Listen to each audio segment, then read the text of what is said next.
Alrighty, eBay. Let's find a certified natural opal, please. Alright, searching here. What? None of these.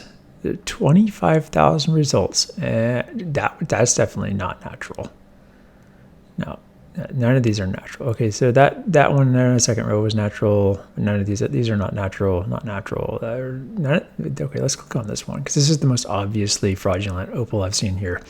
Okay, 99.4% positive reviews. That's kind of scary.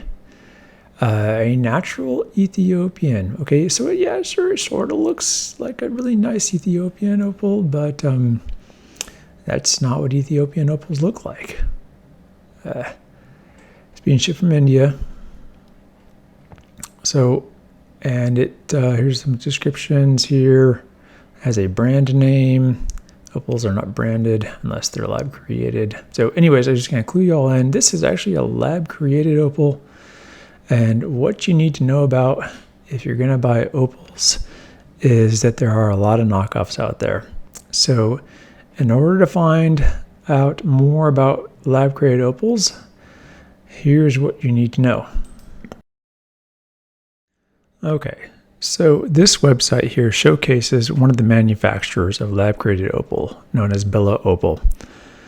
These opals come in a huge array of tones, colors, play of colors, and so forth. And they come in two different style sheets. There's cut A and cut B.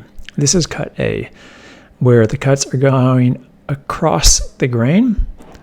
Cut B here is where the cuts are going with the grain. You can see the difference here.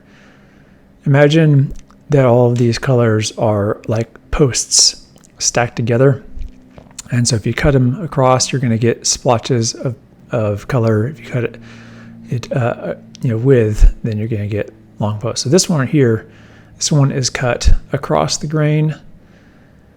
Let's see if we can find one that's cut. Like there's another one across the grain. We're going to see if we can find one that's cut with the grain. That one's kind of cut with the grain. Here's one here that's kind of cut at an angle, so you can see some's with the grain and some's kind of against the grain.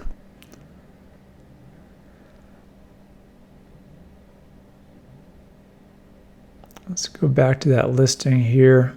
Here's one that's very clearly another lab-created opal. This one claims to be an Australian opal, which is ridiculous. Here's a video of it. And actually, you can see in the video, here's a very clear indication. We have very uniform grainage on the side here, which shows patchwork patterns or quilt-like patterns versus long stripes on the side. So this is pretty classic lab-created opal. So they're claiming this is Australian, which is not.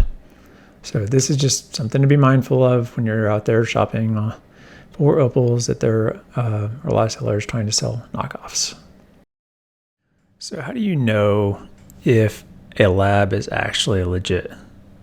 Well, there's quite a few labs out there that are genuine labs that offer reports. This is kind of a list of some of the most reputable labs around the world. GIA is widely considered to be the #1 lab worldwide that everyone is going to accept and respect. One thing that all of these labs have in common is the ability to type in a number, a special number associated with that gemstone in that report that is unique. And you can go there and you can click on the report check, enter the number, and it will bring up the report for that stone. So you can actually check to see if this report exists and if it matches the stone that you have in hand. So here's an example. Go to GIA, report check. All the websites here have similar layouts, but you can enter in the report number, look it up, and it will tell you all the information about the stone. So I went ahead and I purchased my own certified gemstone here from eBay, which I paid a whopping $3.85 for. And it actually came with a certification here. Now on the back, it actually has a website where I can, I would assume, check the report. But when I go here to Google and type in the website, nothing happens. I get a site which cannot be reached. It does not exist. but that doesn't really surprise me a whole lot. So what does this all mean? Does it mean you should never buy stones from online sellers? No, it doesn't mean that. It just means do your homework before making a purchase. If something seems too good to be true, it probably isn't, which I'm sure you've heard that before. So does that mean all this stuff is junk? No, not at all. If you know what you're buying and you know that what you're getting is not going to be a real gemstone and you're okay with that, these are perfectly fine to be buying. Just make sure that you look into this and say, hey, is an 8.9 carat natural Burmese blue sapphire really worth 14 cents? No, it probably isn't. And if it has an IGL certification, the seller should list that number so that you can look up that gem report on the IGL website. And also, does the IGL website even exist? Asking yourself simple little questions before bidding on items will help save you a lot of headache in the future.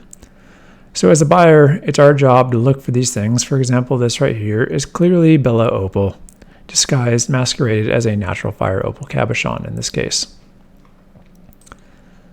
So do your homework and you won't find yourself disappointed. And remember, if you're a seller selling on eBay, do your homework to make sure that when you list your items, that you're accurately describing what you're selling. I hope you found this informative. That's all for today, folks. Thanks for watching.